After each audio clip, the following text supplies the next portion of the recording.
안녕하세요. 저는 지금 이제 수사관 이여진 유튜브를 운영하고 있는 이여진입니다.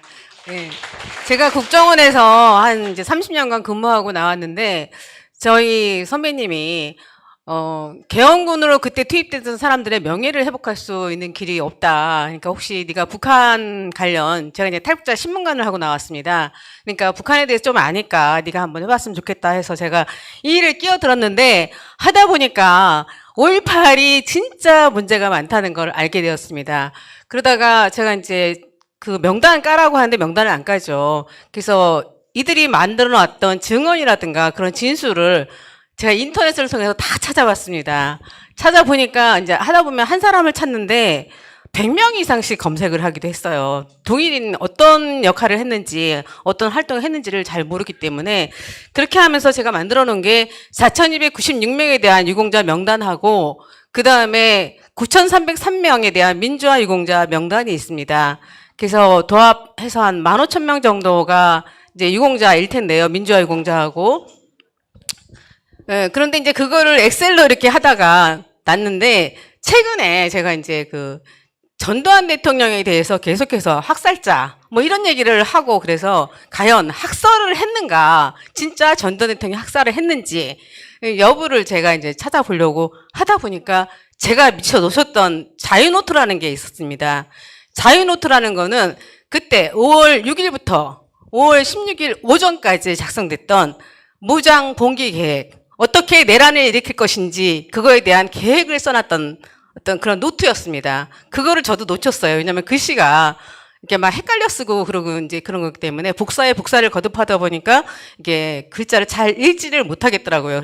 그런데 거기에 나왔던 게 그게 이제 저는 그 아로 사건이라고 여러분 이석기 사건 아시죠? 내란 하는 거. 이제 그 사건과 비슷하게 그 나오는 게 있었어요. 그리고 이제 그 사망자에 대해서도 도대체 그럼 몇 명에 대해서 학살을 했기 때문에 학살자가 되느냐, 그것도 이제 제가 자료를 통해서 쭉 확인해 보니까 제가 확인했던 자료는 한 150명 정도가 총상 뭐 사망, 그때 당시에 사망한 사람으로 이렇게 나와 있었습니다. 그래서 그 사건 개요를 쭉 한번 이제 그 자유노트를 따라서 제가 한번 찾아봤습니다. 왜냐면은 제가 이들이 진술해 놓은 그 공적을 보면서 유사한 단어가 참 많이 있었던 거예요. 공영터미널에서 구타가 있었다.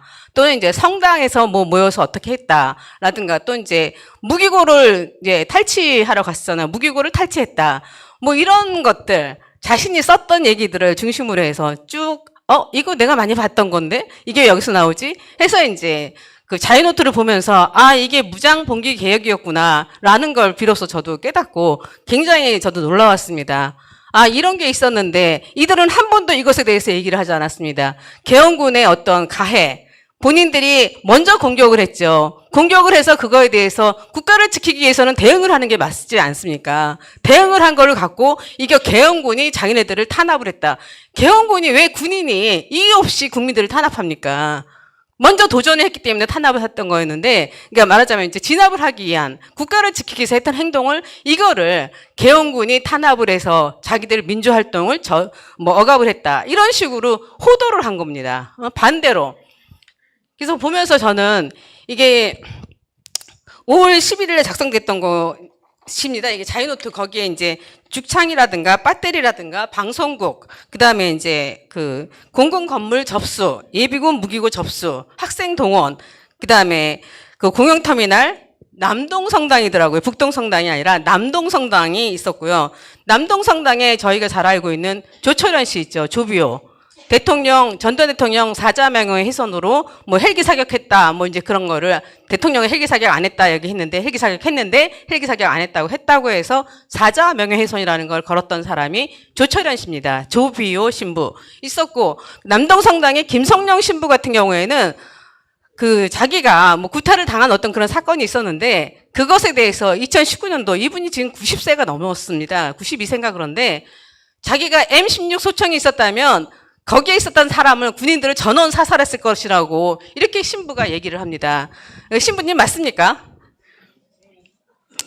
그 다음에 더 놀라운 게 있었습니다. 여기 학생 동원 300명 있었고요. 그 다음에 플러스 500. 저희가 500명이 동원됐다, 600명이 동원됐다 그런 얘기가 있는데 플러스 500이란 말이 나왔고요.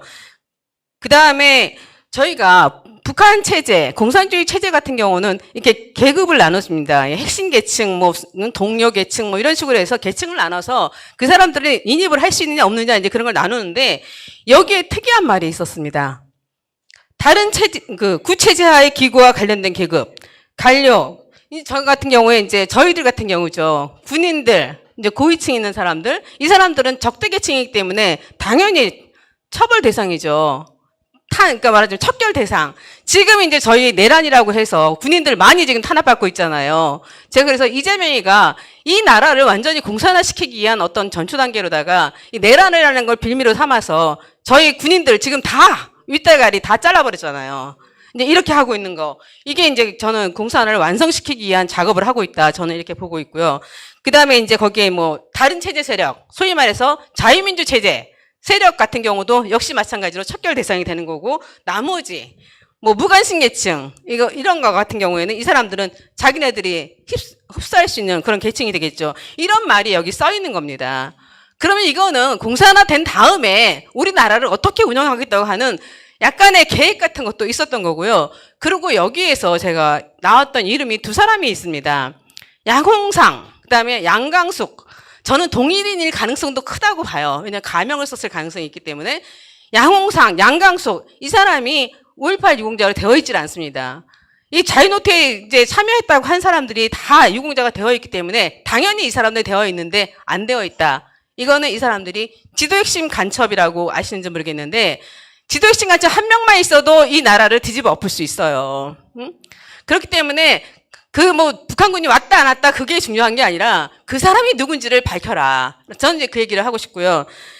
그 5월 18일 날 이제 사건 개요를 보면 5월 18일 날 먼저 윤기건이라는 월북한 학생이 있습니다. 이 학생이 정경복을 탈취를 해요. 15번을 탈취를 해서 그 다음에 공영버스 터미널에서 구타가 굉장히 많이 일어났습니다.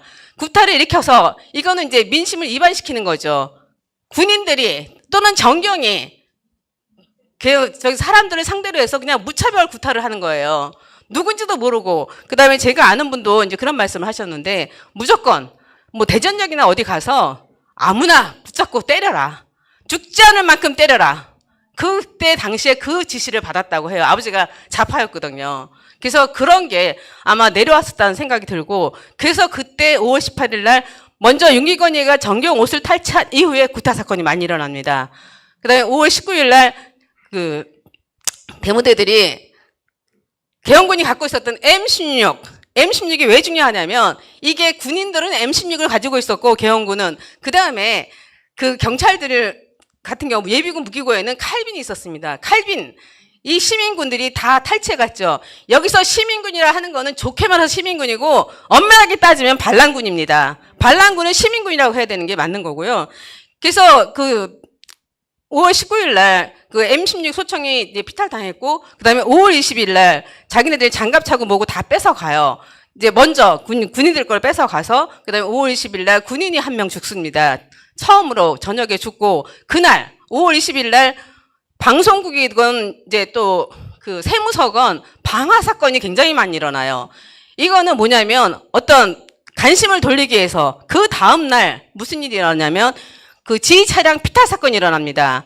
군인들이 거기 내려가서 그 소요 사태가 일어나니까 진압을 해야 되니까 거기 가야 되는데 그 시간을 정확하게 알고 시민군들이 나와서 장교들 저기 뭐 차에서 내리게 하고 지프차 14대 그다음에 M16 저는 M16만 해보니까 M16 4개를 뺏어갑니다. 그래서 이제 거기서 이제 피탈되는데 거기에 장교 우유라는 게 있어요. 비옷 같은 거. 그것을 입고서 이제 이 사람들이 전일 빌딩이라든가 그런 데를 막 돌아다녀요. 카톨릭 회관도 마찬가지고 거기서 총을 쏘면서 올라갑니다. 도청을 습격하기 위해서. 그러니까 이게 누가 했느냐, 응? 라는 것 때문에 이제 그 뭐 설명이 있었대요. 설명 자료가 있었는데 제가 아는 분이 거기에 이제 파견 나갔습니다. 5.18 특별 진상규명위원회 파견 나가 있었는데 이 자유노트를 작성한 사람이 누구냐면 송선태. 이 사람이 5.18 진상규명 특별위원회 위원장입니다. 이 사람이 작성을 했는데 거기서 이제 얘기를 하다가 직원이 조사관으로 나간 사람이 우리 위원장님 거기 있었는데 현장에 있었는데 라고 얘기를 했다는 거예요. 그 사람은 조사받을 사람인데 조사위원장을 하고 있는 겁니다. 이 나라가 지금 이렇게 되고 있어요. 그 사람이 4년 동안 하면서 예산을 519억을 썼습니다. 이 돈 이거 문재인이 쓰게 만들었어요. 문재인이 5.18 유공자입니다. 이게 말이 됩니까 이게? 그래서 저 시간 좀만 더 주실 수 없을까요? 그래서 5월 21일 날 제2차량 피탈을 해갖고 이 사람들이 어딜 가냐면 아시아 자동차를 갑니다. 아시아 자동차 가는데 이 사람들이 장교복을 입고 갔잖아요. 계엄군 옷을 뺏어갖고 갔기 때문에 거기가 군 보안 목표 시설인데 그냥 아무런 저항이 없었던 거예요. 그래서 이상하다. 당연히 시민군들이 갔으면 여기 경계가 이제 소홀하진 않았을 거니까 뭔가 저항이 있었을 땐 저항이 없었다. 그래서 이상해서 봤더니 이 사람들이 군인들 그 옷을 입고 갔기 때문에 자연스럽게 문을 열어준 거예요. 그래서 아무런 저항 사건이 없었어요. 그래서 거기서 장갑차랑 트럭이랑 버스랑 가지고 나옵니다. 가지고 나와서 그 다음에 12시 20분 경에 아까 말씀하신 교도소 습격을 그때부터 5월 23일까지 6회에 걸쳐 합니다. 거기에는 여러분이 잘 아시는 문근영 배우 있죠. 배우의 외할아버지, 외조부 윤학진이가 거기 있었어요. 그래서 이제 그런 사람들 170명이 있었는데 그 사람들을 빼내서 뭐를 하려고 했을까요? 이 사람들이 대신 싸워줄 수 있는 세력이 되는 거죠. 동조 세력을 만들기 위해서 그래서 이제 제일 먼저 한 게 아시아 자동차 갔다가 그 다음에 그 교도소 습격하고 그 다음에 한 게 무기고 44개 무기고를 피탈하려고 합니다. 그 트럭하고 버스 뭐 그런 거 이용해서 그 다음에 했던 게 2시부터 도청을 공격하기 시작합니다. 그래서 이제 그 이후에 저희가 얘기하는 집단 발포라는 게 4시경에 일어납니다. 4시경에 집단 발포를 했는데 그때 당시에 아마 그 교통사고사 났던 사람들을 다 빼고 47명 중에 24명 정도가 그 4시 이후에 발생을 하는데요. 14명이 칼빈 소총, 이건 시민군이 가져갔다고 제가 말씀드렸고요. 그 다음에 10명이 그 M16에 의해서 죽습니다. 10명이 M16에 죽는데 그 M16을 계엄군이 쏘았다고 할 수 있을까요? M16은 이미 훔쳐갔어요. 누가 죽였는지 누가 어떻게 했는지 모릅니다. 거기에 시민군 하나가 이런 말을 합니다. 그때 그 훔쳐갔던 건 나주 금성파출소라고 있는데 이 파출소가 5월 19일 날 탈취가 됩니다. 여기서 굉장히 많은 통화를 가지고 나갔어요. 거기에 이제 LMG라고 기관총이라고 하는데 제가 군대 용어는 잘 모르는데 이게 찾아보니까 기관총이더라고요. 이제 LMG로다가 1,500발 이상을 쐈다는 거예요. 그래서 이게 집단 발포다. 이 이제 그 시민군으로 했던 애가 증언을 하면서 이게 집단 발포지 이게 집단 발포가 아니고 무슨 말이란 말인가라는 말을 합니다. 그런데 그 이제 14명, 이제 24명 중에서 14명이 칼빈이고 10명이 이제 M16에서 죽었는데 그러면 그 사람들이 그 학살이라는 거 의미는 고의성이 있어야 되죠. 죽이려는 의도가 있어야 돼요. 그 다음에 장소가 한 장소여야 됩니다. 죽은 사람들, 제가 강주를 잘 모르다 보니까 동서남북으로 다 흩어져 있어요. 이제 굉장히 찾는데 어디서 죽었지? 장소를 찾는데 굉장히 힘들었습니다. 장소가 한 군데가 아니에요. 학살이라고 하면 고의성이 있어야 되고 해야 되는데 없습니다. M16으로 죽은 사람, 그걸 계엄군이 쐈다고 할 수는 없어요. 그렇기 때문에 저는 이게 집단 발포도 없었고 그 다음에 집단 발포에 대해 명령이 있었느냐? 없었습니다. 그래서 이게 전두환 대통령이 한 게 없습니다. 집단 발포, 이제 살인마, 학살자 이런 말을 들을 필요가 전혀 없는데도 불구하고 자기들이 했던 거를 이 사람들이 전두환 대통령한테 밀어버린 거예요. 한 사람을 만들어서 죽여버린 겁니다. 이런 거는 있을 수가 없어요. 그리고 이제 나라가 정상이라고 하면 왜 쓸데없이 왜 총을 갖고 총을 습격하고 탈취하고 도청을 습격하고 왜 그런 일을 해야 됩니까? 왜 교도소를 습격하고 뭐 때문에? 그거에 대한 규명은 전혀 안 이루어졌습니다. 5월 27일 날 도청이 함락됐죠. 도청을 저희가 이제 수복을 다시 했어요. 그때 당시에 죽었던 사람 중에 문영동 전도사 같은 경우에는 자기가 살기 위해서 무기를 갖다가 갖고 있었다고 얘기를 해요. 그 전에 그 개헌군 쪽에서 나오라고 여러 번 했어요. 그러니까 자기가 학살 당하지 않으려고 그래서 무기를 가지고 있었다는 거예요. 아니 나오면 되잖아요.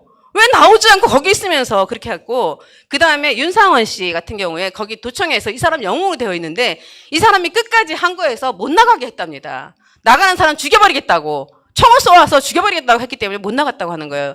그래서 사망자가 거기 14명인가가 나왔습니다. 이 모든 사건이 말하자면 개헌군이 한 게 아니고 이 시민군, 자유노트에 의한 송선태, 윤한봉, 윤강장, 김상윤 이런 영웅으로 되어 있는 사람들이 이거 다 만든 계획서에 의해서 그대로 실행된 겁니다. 그래서 자유노트에 이런 게 있다고 하면 이걸 헌법 전문에 넣을 수가 있습니까? 헌법 전문은 나라를 없애자고 하는 건데, 자유민주 체제 없애자고 하는 건데 이걸 어떻게 헌법 전문에 넣습니까? 그래서 저는 제가 이제 여기 다시 나왔던 거, 제가 그동안 이제 헌법 전문에 넣겠다는 얘기가 없어서 저도 활동 안 하다가 이재명, 이 공산주의를 추구하는 이 사람이 5.18을 헌법 전문에 넣겠다고 하는 바람에 이걸 다시 보게 됐고, 이 자유노트를 다시 찾게 됐고, 그래서 전두환 대통령이 학살자가 아니라는 걸 제가 말을 해야 되겠다고 생각이 들어서 제 유튜브에 2부, 3부까지 제가 올리려고 하고 있습니다. 그래서 그거를 잘 보아주시고요. 여러분이 해야 될 거, 5.18 유공자를 절대로 존중할 수 없다는 거, 이 사람들은 나라에 반란을 일으켰던 자라는 거를 꼭 기억해 주시기 바랍니다. 감사합니다.